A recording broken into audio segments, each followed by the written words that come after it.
Hi, this is Jack Stanley, and I wanted to talk about something we don't talk about very often, and that's photography.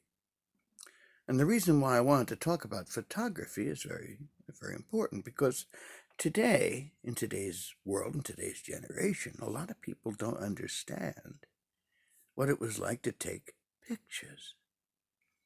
And a lot of times I talk to people about something I was doing or involved in, or by chance running into blah, blah, blah individual and chatting.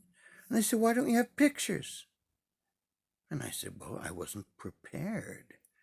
Taking a photograph was a very complex thing years ago." And I wanted to explain this because it's something that's a little lost in our history. When I was a kid, and a young adult, when you wanted to take some photographs, well, of course, you had to have a camera. And you would go to the store and you would buy film.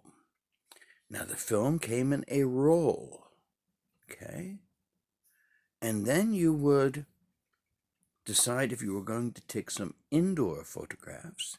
And if that was the case, you had to purchase a couple of flash bulbs. And then, of course, you'd have to make sure you have the proper batteries in the camera to get the flash to work.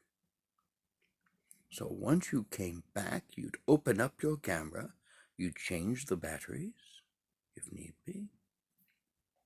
Secondly, you would put the film in one side. There were two rollers in the cameras, and then you would pull out the film from the one side of the roller, connect it to the other roller, and twist it until it said it was ready to take the first picture. Then you would close the camera, and you would never open it again until you were finished taking your pictures, because you would destroy the film if you opened the camera. Then you would take your pictures. And of course, you had your flash or whatever. And then you would look through the viewer of the camera, which was not the lens. It was not the image that you were taking a picture of. It was slightly higher. And you would take a picture. Now, you wouldn't know if your finger might be over the lens, or there might be glare on glasses, or sometimes people's eyes turned red uh, with the flash. And then you would take all your pictures in carefully set scenes. You didn't have action pictures very often. It was more set. You aimed and you got everything in focus and you took a picture. And then when you finished your roll of film, you would open up the back of the camera and pull out the film, which was on the other roll at this point. And then you'd have to close the camera. I should have mentioned this before you opened it. You had to rewind your film to put it back on the proper roller that you put it in on. Then you'd open up your camera and pull that out. Then you would take that to the store, or to the drugstore, or to the film store, and get it developed, which would cost a bit of money. And then the film would be returned.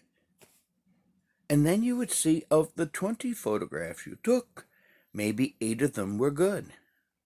The others were dreadful, out of focus. Your finger was over the lens, or there was flashes, or the eyes were red and they looked like a demon and stuff like that. That's the way we took pictures years ago.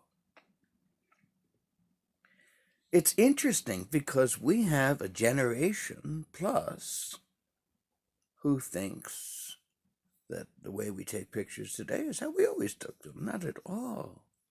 And then in the 1960s, going into the 70s, you had some exciting stuff. You had Instamatic cameras. You also had the Polaroid Instamatic cameras.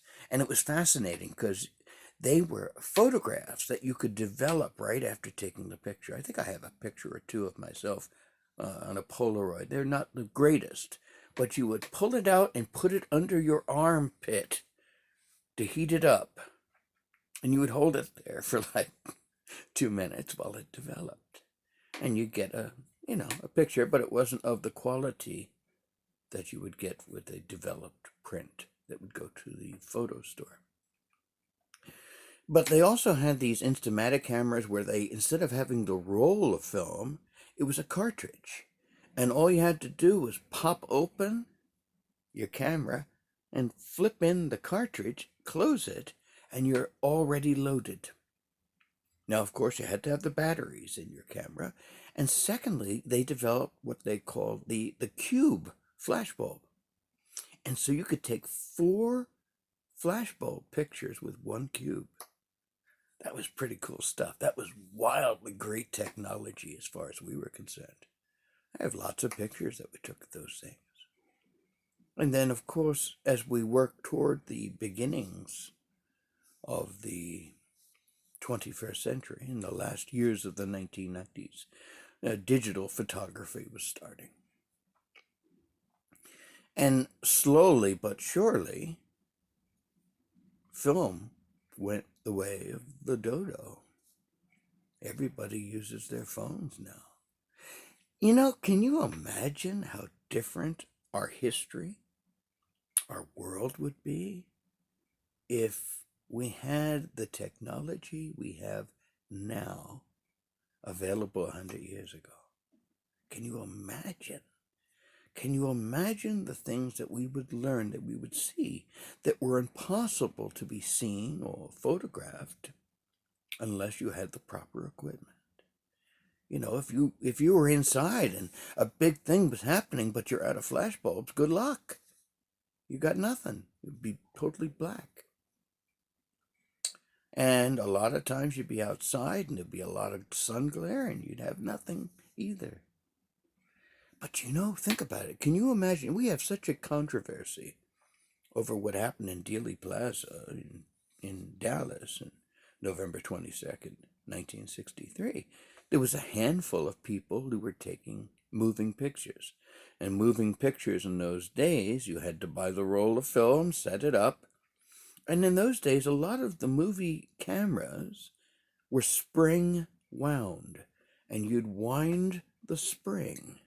And you'd have like about a minute of motive power to move the film. Very much like what was done with the Zapruder film. And many of the other people that were taking motion pictures of the Kennedy motorcade that day. And people were taking still pictures. But they had no idea how well it would come out, if it was blurred. A lot of times they were blurred. And since the car was moving, good chance it would be. So maybe there's like 100 photographs of the whole thing that were taken by people. But can you imagine today? Every person would have a cell phone. Every person would be filming it. There'd be no question whatsoever about what happened, because everybody would have seen it, and everybody would have recorded all around, and people would be focusing their cell phones in every which direction, and we'd have all the answers. But the world has changed. And so I want to explain to a lot of people, I've talked about stuff, and they said, why didn't you have a camera with you? I said, I didn't know I was going to meet so-and-so or do so-and-so or whatever. You had to plan. I'll give you a for instance. In 1982, I guess it was, I was working in Asbury Park with a group, and I went walking underneath the boardwalk. And underneath the boardwalk was where performers would go to avoid the folks above and whatever. And when I went down through there, underneath a single light bulb, looking at some papers, was Johnny Cash and June Carter. And I saw them, they saw me, and they waved me over, and I came, and we sat and chatted for a little bit. And then we shook hands, and said our goodbyes.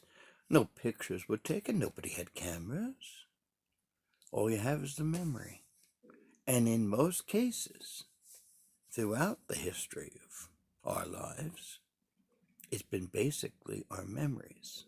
But since the beginnings of the 21st century, with cell phones and digital photography included within the cell phones, and the phones have become real, the cameras have become really good on the cell phones, that everybody has a record of everything they do ad nauseum. In fact, it gets ridiculous after a while. Nice to see what my friends are doing now and then, but I really don't give a good hoot about they're going out and having a cocktail with Harry or whatever. But they have to film it and they have to show all the pictures. We have too much access now. But if you've ever wondered why photographs weren't so common years ago, it was because it took a lot of preparation.